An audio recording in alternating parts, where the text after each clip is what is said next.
Hey creatives, Karen here, mixed media artist and creative at By the Wolf Moon. Something a little different for you today. I realised that I have, as usual, left my Christmas preparations to the last minute and needed to do something about my advent calendar for this year. And so I thought I'd take you along on the journey. This is a perpetual advent calendar that I use every year, and I first made it in 2010, so I've been using it for 10 years. This is actually the second version, so I have updated it since I initially did it, and this is the version I really love the most, and you'll probably be able to see how my style has changed in that 10 years. So the first version was this one here, and I used scrapbooking papers to decorate the front of the drawers.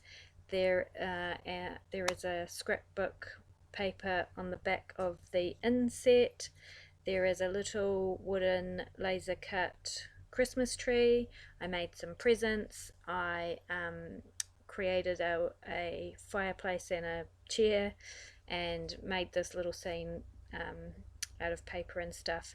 And on the top laser cut is a laser cut village scene with Santa's sleigh and reindeer, also laser cut wood in the background. So that was great. I used that for about 6 years until 2016, and then decided it really wasn't my style. So I pulled everything off and came up with this version, which is much more my kind of thing. If you've been following along on my channel here, you'll know that I have been on a journey home to self through art journaling, and as I have become more comfortable with my authentic self and feel more comfortable expressing myself and my true aesthetic, my art has changed as well. I am far less likely to go for the traditional and typical way of doing things, and much more able to express myself the way I really want to. So in this version of my advent calendar, which I did in 2016, I have taken the village off the top and added it into the inset. I've used a texture paste kind of thing to make snow. I have die cut the Santa sleigh and reindeer from paper, and I have included some bats in the background because I love bats, as you probably are starting to figure out. And I have also given it a very lunar kind of feel with the full moon and then moon type embellishments on all of the drawers. So basically I love this version of my advent calendar and hope that I'll still be using it in another 10 years time. What I try to do each year is to create things that are not just lollies in the drawers. So I try to create something a bit more interesting for my kids, and I really start to struggle because as my kids have got older, it's become harder and harder to think of things, 24 different things to fill the advent calendar with that they will enjoy and appreciate.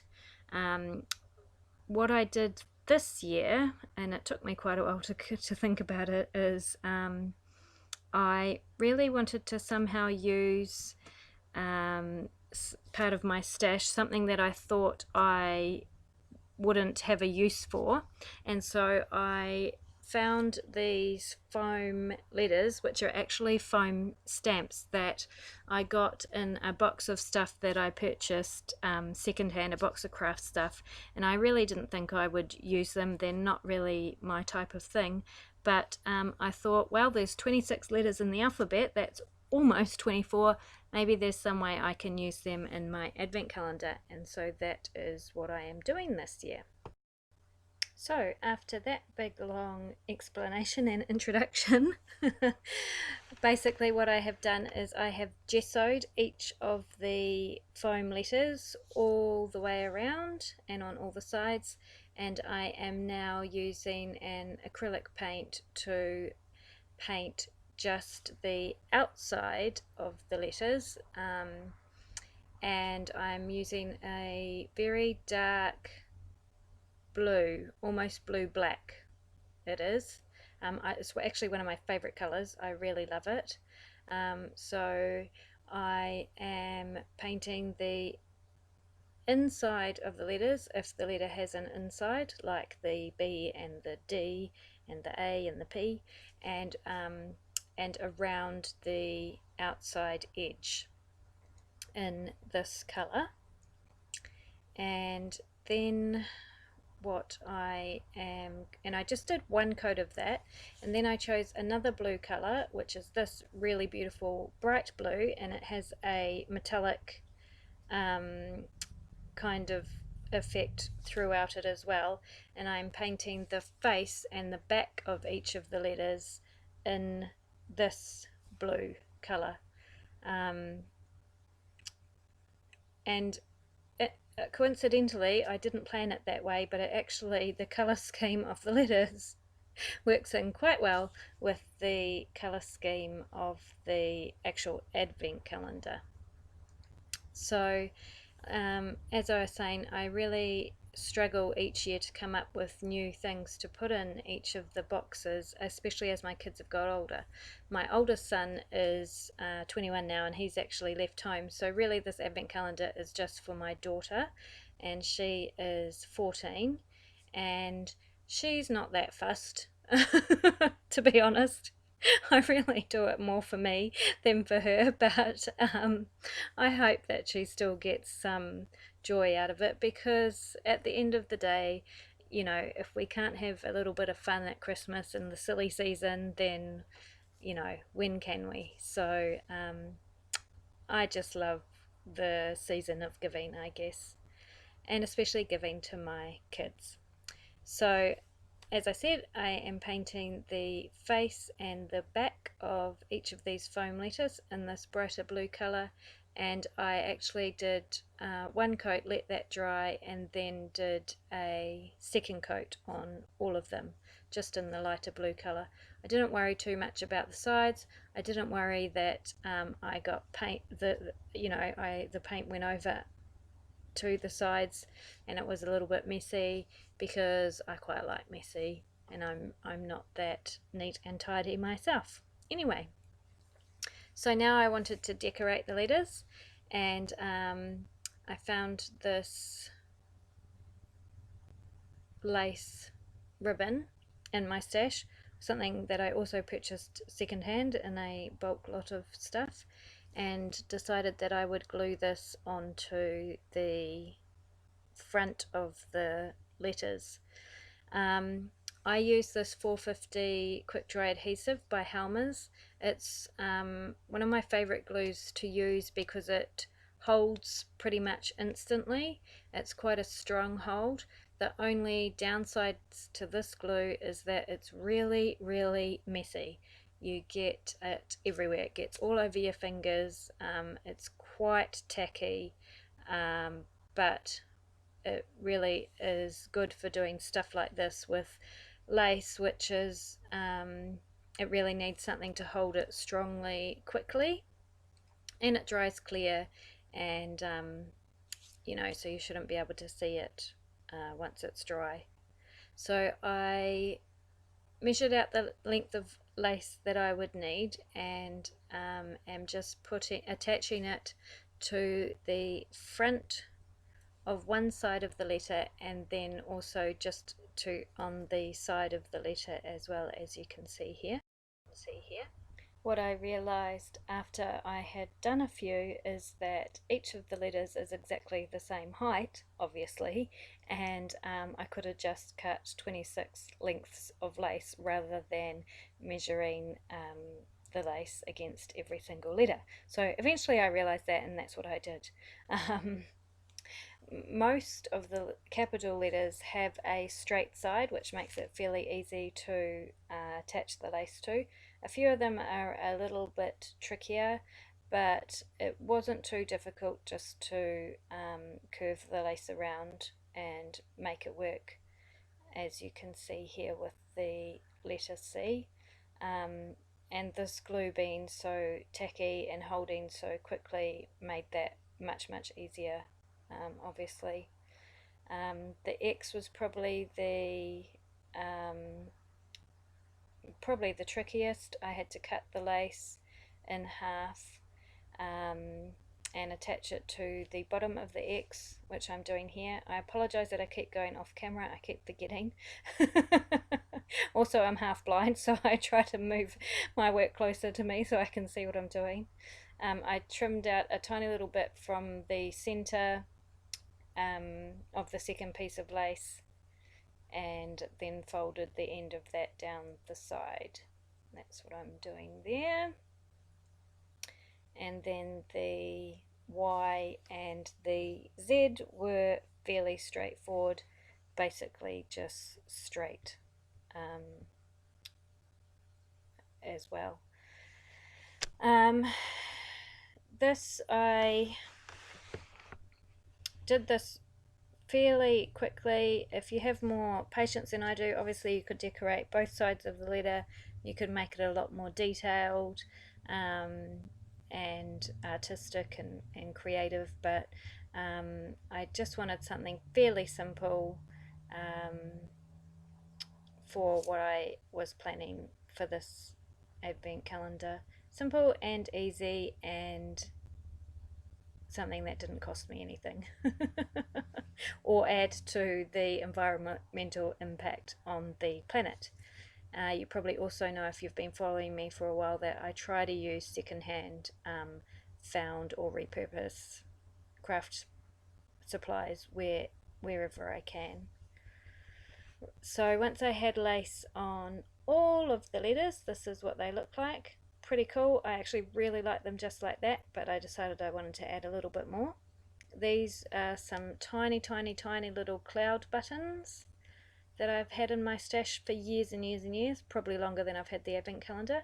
These are some little tiny star buttons, again, that I have probably had longer than I've had my advent calendar. And then finally, just a selection of white seed beads, sequins, and I'm just simply going to choose a couple to decorate each letter. What would be really cool if you wanted to really make these into something fantastic would be to actually cover like the bottom half of the letter all in white, sequins and beads and things like that, and then leave the top half, sort of graduate it, thin them out as you get closer to the top. That would look really cool too. Initially I started using PVA and using a paintbrush to put the PVA on and then glue the bits and pieces on, but that really wasn't working for me.